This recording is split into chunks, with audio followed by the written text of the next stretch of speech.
এখানে বসে বসে একটু চিন্তা করুন তো, এই দুটো হাত দিয়ে আমরা কি করেছি? কত মানুষের লাশটাকে কাঁধে করে নিয়ে গেছি, ঠিক না বেঠিক?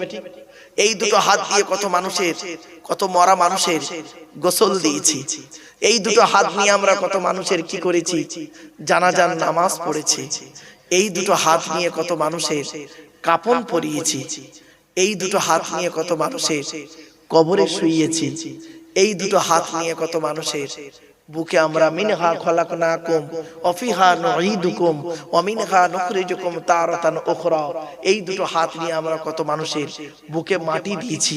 আচ্ছা, মাটি দেওয়ার সময় কোনোদিন কি একবার ভেবেছিলেন যে আমি এই মানুষটার জানাজায় হাজির হলাম, এই মানুষের বুকে মাটি দিলাম, আমি মারা যাবার পর আমার জানাজা হবে তো না করোনার মতো বেলচাই করে মাল ফেলে দেবে?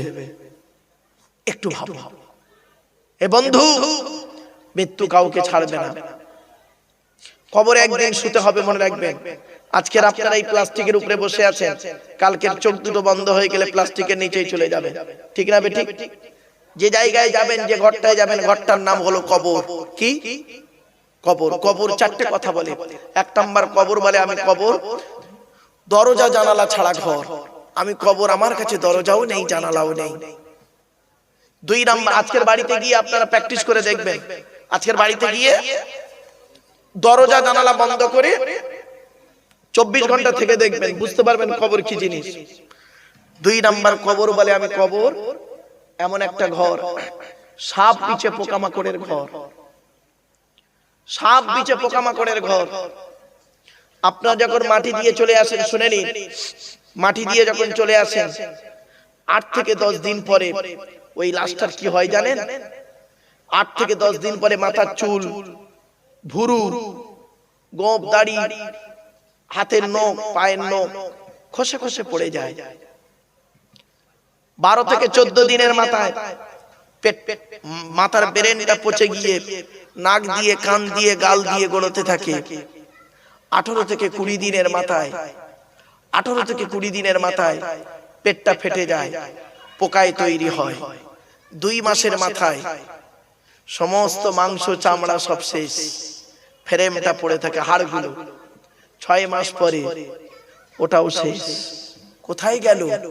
শায়েস্তানগরের সুন্দরী নারী, শায়েস্তানগরের পয়সাওয়ালা লোক, কোথায় গেল তোমার দেহ? মনে রেখো, কবরে তোমাকে শুতে হবে, কবর কাউকে ছাড়বে না।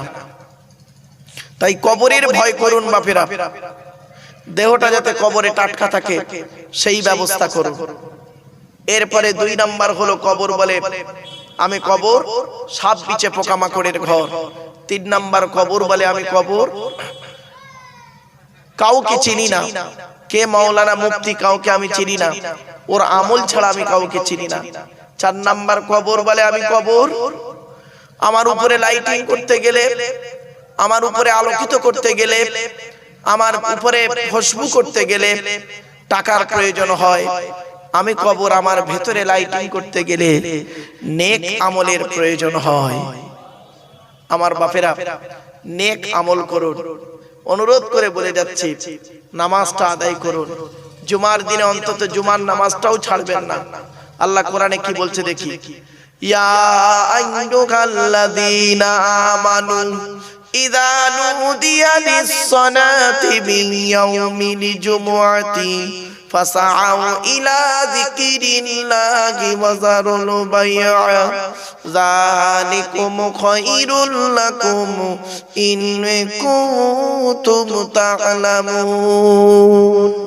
হে ইমানদার বান্দাগণ, ইযা নুদিয়া লিস-সালাতি মিন ইয়াউমিল জুমুআতি, জুমার দিনে যখন আযান দিয়ে তোমাকে আহ্বান করা হবে, ফাসআউ ইলা যিকিরিল্লাহি ওয়া যারুল বাই'a, বেচাকেনাকে ত্যাগ করে দিয়ে, বেচাকেনাকে ত্যাগ করে দিয়ে, ব্যবসা বাণিজ্য ছেড়ে দিয়ে জুমার নামাজটা পড়ার জন্য তুমি তাড়াতাড়ি চলে এসো।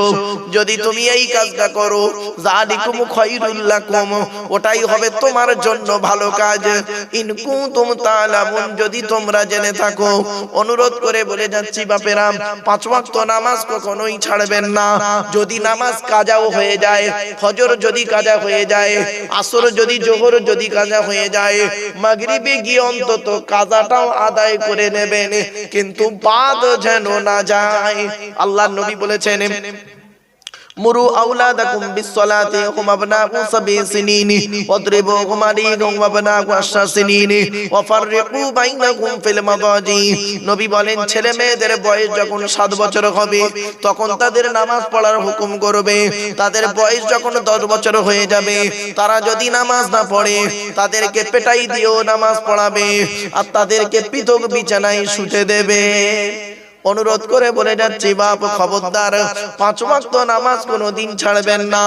এরপরে আল্লাহ জানিয়ে দিচ্ছে, বান্দা শোনো, ইন্নাস সালাতা তানহা আনিল ফাহশাই ওয়াল মুনকার। নামাজ বেহায়ামি বেহারামি খারাপ কাজ থেকে মানুষকে হেফাজত করে। নামাজি বান্দা কোনোদিন পাপ কাজে লিপ্ত হতে পারে না। নামাজি বান্দা কোনোদিন সুদ খেতে পারে না। নামাজি বান্দা কোনোদিন ঘুষ খেতে পারে না। নামাজি বান্দা কোনোদিন জিনা করতে পারে না।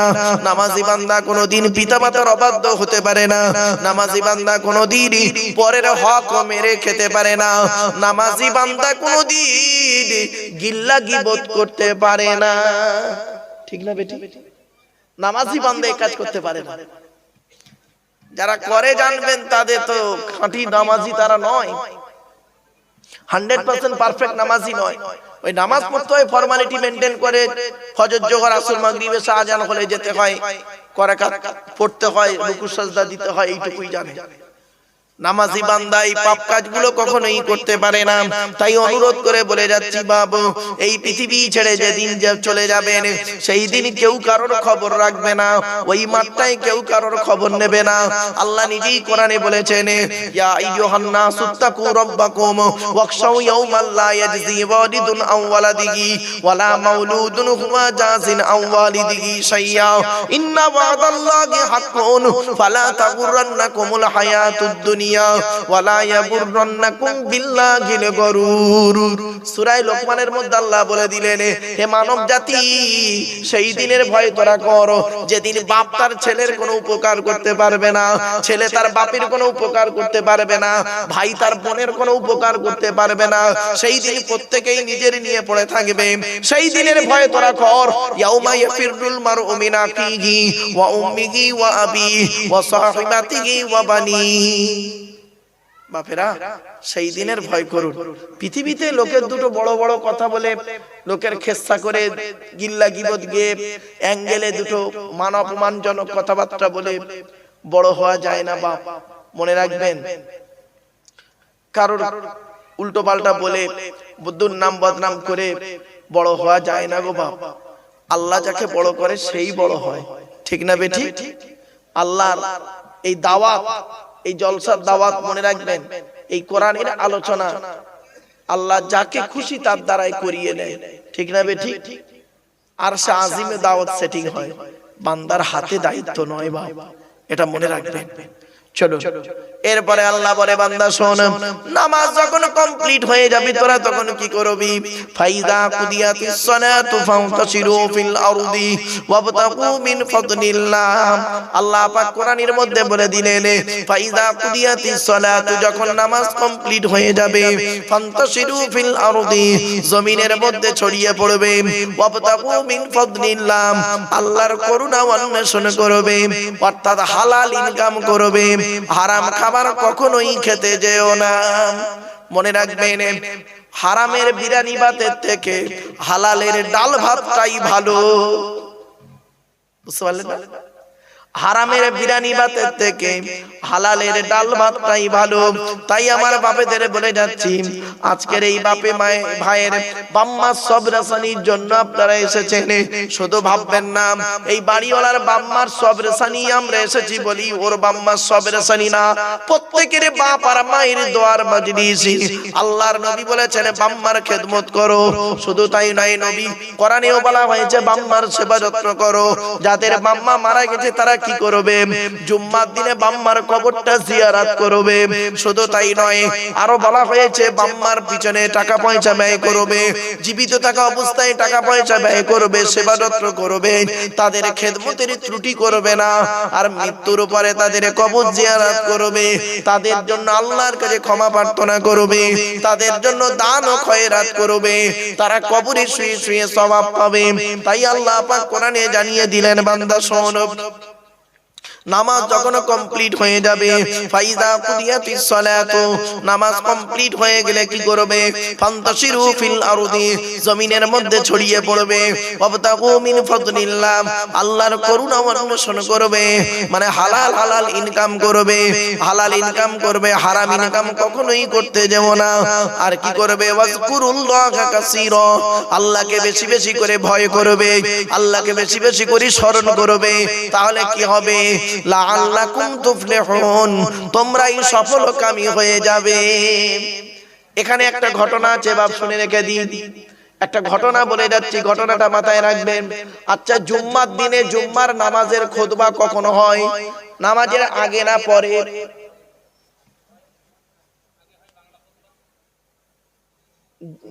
বাংলা খুতবার কথা বলছি না, নামাজের আগে। আর ঈদের দিনে নামাজের খুতবা কখন হয়? কেন? কারণটা কি? এই কোরআন তার ইঙ্গিত দিচ্ছে, শুনে নিন। আল্লাহর নবীর জামানায় প্রথম যুগে জুম্মার নামাজের খুতবা ঈদের মতো নামাজের পরেই হতো, নামাজের পরেই খুতবা হতো।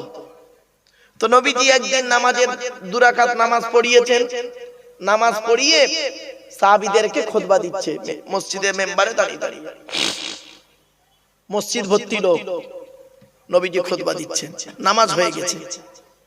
এবারে হঠাৎ মদিনার বাজারে ফেরিওয়ালারা এসেছে। ফেরিওয়ালা বলেন, আবাই বলে এরা ফেরিওয়ালারা এসেছে ভালো মন্দ মালপত্র বিক্রি করতে। নবীজি খুতবা দিচ্ছেন এদিকে, আর একটা একটা করে লোক সাহাবী উঠে উঠে চলে যাচ্ছে ওই ভালো ভালো মালগুলো কিনবে বলে। এইরকম নবীজি দেখতে পাচ্ছেন, কিন্তু উঠে চলে যাচ্ছে, ও উঠে যাচ্ছে, ও উঠে যাচ্ছে, উঠে উঠে যাচ্ছে একটা একটা করে। নবীজি কিন্তু কিছু বলছেন না, খুতবা দিয়ে যাচ্ছে। খুতবা কমপ্লিট, মসজিদ পুরো ফাঁকা, মাত্র 12 জন সাহাবী বসে আছে। কতজন? কতজন? এই 12 সংখ্যাটা মনে রাখবেন। 12 জন সাহাবী বসে আছে, বাকি সব চলে গেছে। ওই যে সাহাবীরা চলে গেছেন, ওদের উদ্দেশ্য কি ছিল?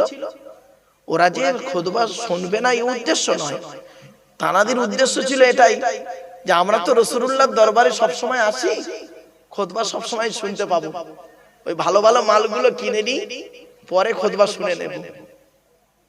কিছু বুঝতে পারছেন? নবীজি খুতবা দিয়ে দিলেন। খুতবা শেষ করে দেখছেন 12 জন লোক বসে আছে, বাকি সব চলে গেছে। নবীজি বলছেন, এই আমি পৃথিবীতে আছি তোমাদের সামনে, তোমাদের সামনে থাকা অবস্থায় যদি এই অবস্থা হয়, তাহলে আমার ইন্তেকালের পরে কি হবে? নামাজ পড়বে আর লোক চলে যাবে, খুতবাই শুনবে না। অতএব আগামী জুম্মা থেকে নামাজের, এই জুম্মার নামাজের আগে খুতবা হবে। পরের জুম্মাতে নবীজি করলেন কি? জুম্মার নামাজের আগে খুতবা দিতেন। তখন এক সাহাবী জিজ্ঞাসা করলেন, ইয়া রাসূলুল্লাহ, তাহলে ঈদের নামাজটা কি হবে? নবীজি বললেন, ঈদ হলো খুশির দিন, সুতরাং ঈদের নামাজের খুতবা যেমন নামাজের পরে হয় তেমন নামাজের পরেই হবে, জুমার নামাজের খুতবা নামাজের আগে হবে। আচ্ছা, জোহরের নামাজ ফরজ ক রাকাত? 4 রাকাত। আর জুম্মার নামাজ ক রাকাত? কেন? জোহরের পরিবর্তে তো জুম্মা, তাহলে 2 রাকাত কেন? 2 রাকাত নামাজ আর 2 রাকাত খুতবার জন্য। এজন্য খুতবা শোনা ওয়াজিব। অনেক সময় মানুষ খুতবা শুনে অবাধ্যের মতো, এটা ঠিক না। অনেকে তো খুতবাই শোনে না, নামাজের টাইম হয়ে গেছে, জামাতে ইকামত দিচ্ছে, তখন গিয়ে দাঁড়িয়ে গেল, 2 রাকাত নামাজ পড়ে পালিয়ে এলো। বাপেরা এটা করবেন না বাপ। যখন নবীজি খুতবা দিচ্ছিলেন, সাহাবীরা সব চলে গেল একটা একটা করে, নবীজি একাই দাঁড়িয়ে রইলেন 12 জন সাহাবী ছাড়া। ব্যাস খুতবা হয়ে যেতে এই আয়াত নাজিল হয়ে গেল। এই আয়াত তখন নাজিল হয়েছে সূরা জুমার শেষ আয়াত নাজিল হয়েছে তখন। কি আয়াতটা পড়ি মানের সঙ্গে টাচ থাকবে, মনে রাখবেন কোরআনের শানে নুজুল গুলো যত আছে ওই শানে নুজুলটার সঙ্গে কোরআনের আয়াতের সম্পর্ক থাকবে। চলো আল্লাহ বলছেন ওয়া ইযা রাআউ তিজারাতান আও লাহওয়ান ফাদদু ইলাইহা ওয়া তারাকুকা কাইমা কুল মা ইনদাল্লাহি খায়রুম মিনাল লাহবি ওয়া মিনাত তিজারা ওয়াল্লাহু খায়রুর রাযিকিন। শেষ। আল্লাহ বলছেন ওয়া ইযা রাআউ তিজারাতান, তারা যখন ব্যবসায়ীদেরকে দেখলো, আও লাহওয়ান ইনফাদদু ইলাইহা, অথবা কোনো খেলতামাশা দেখলো, ইনফাদদু ইলাইহা, সেই দিকেই তারা ছুটে চলে গেল। ওয়া তারাকুকা কাইমা, নবী তোমাকে মেম্বারে একাকী দাঁড় করিয়ে রেখে চলে গেল। সাহাবীরা সব চলে গেল, ভালো মন্দ মাল কিনতে, ব্যবসা করতে চলে গেল, রিজকের আশায় চলে গেল। নবী তুমি বলে দাও কুলুমা ইনদাল্লাহি খায়রুম মিনাল্লাহি ওয়া মিনাত তিজারা, ওরে আল্লাহর কাছে উত্তম খেল তামাশা ব্যবসা রয়েছে। ওয়াল্লাহু খায়রুর রাযিকিন, আমি আল্লাহ হলাম উত্তম রিজিক দাতা। রিজকের মালিক কে? এজন্য অনুরোধ করে বলে যাচ্ছি রিজকের মালিক হলো আল্লাহ। আল্লাহ পাক কাউকে বিভিন্ন দিক থেকে তাকে রিজকটা ঠিক পৌঁছে দেয়, ঠিক না বেটি?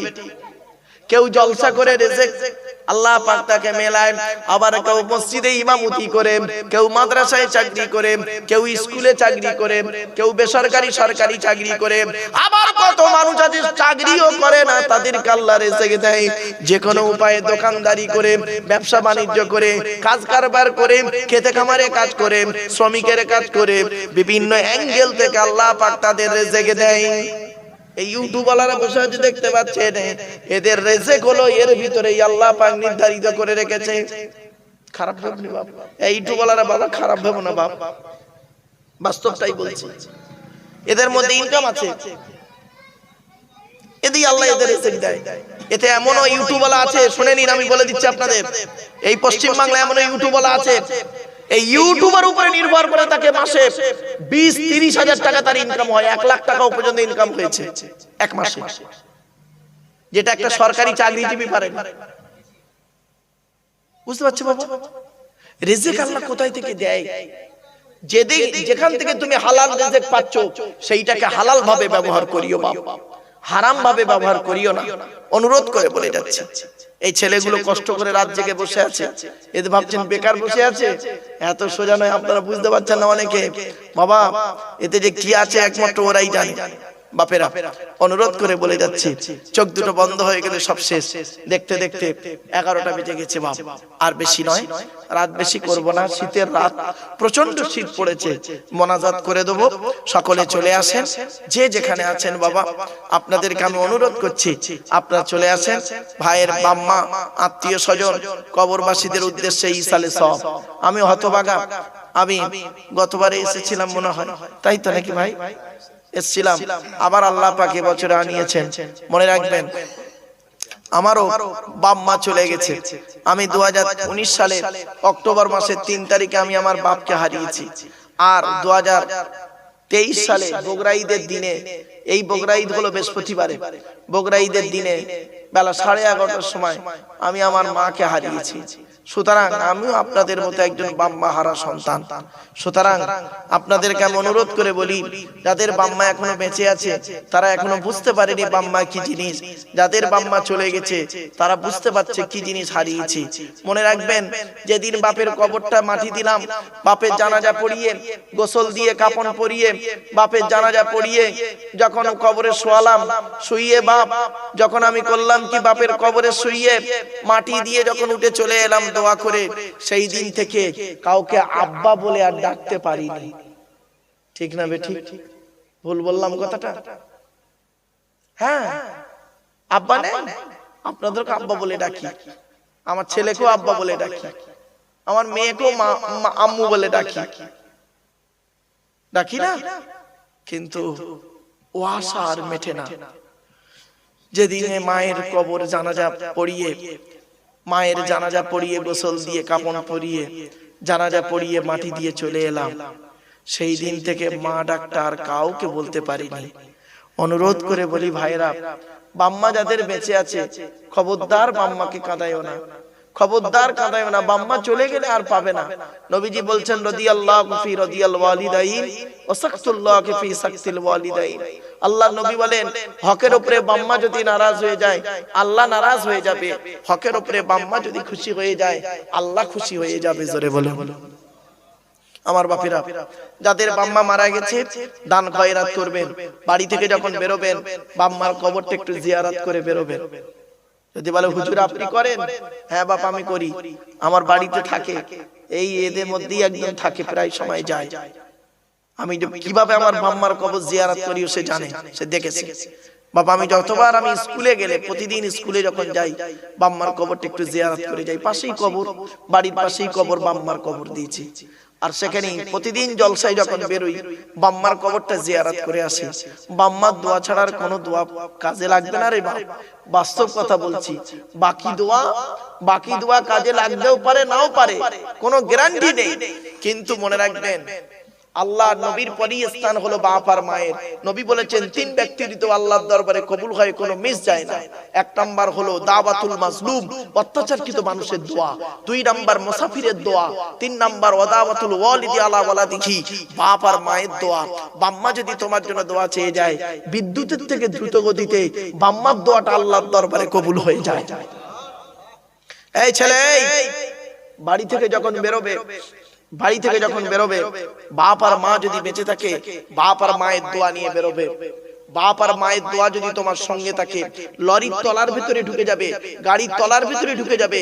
আমার আল্লাহ করবে কি বাম্মার দোয়ার উসিলায় গাড়ির তলার ভেতর থেকে জীবিত টেনে বের করে আনবে। জোরে বলে বাপ, আমি তার নিজের জ্বলন্ত প্রমাণ। আজ আমি কবে অ্যাক্সিডেন্টে মারা যেতাম, বহুদিন আগে অ্যাক্সিডেন্টে মারা যেতাম। এমন পজিশন হয়ে গেছে, আমার ব্যক্তিগত জীবনের কথা বলছি।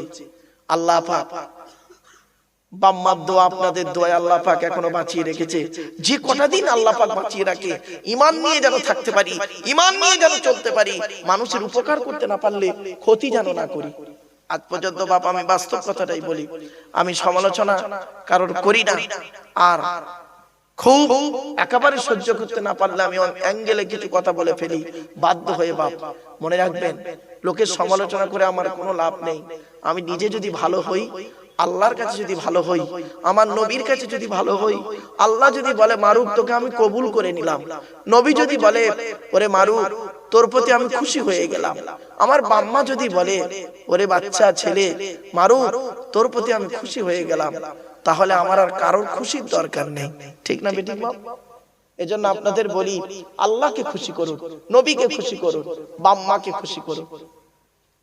তুমি আল্লাহকে খুশি করো না, নবীকে খুশি করো না, বাম্মাকে খুশি করো না, বউকে খুশি করছে, বউ ওর খুব খুশি, বউ খুব ভালোবাসে, কোনো দাম নেই রে ভাই।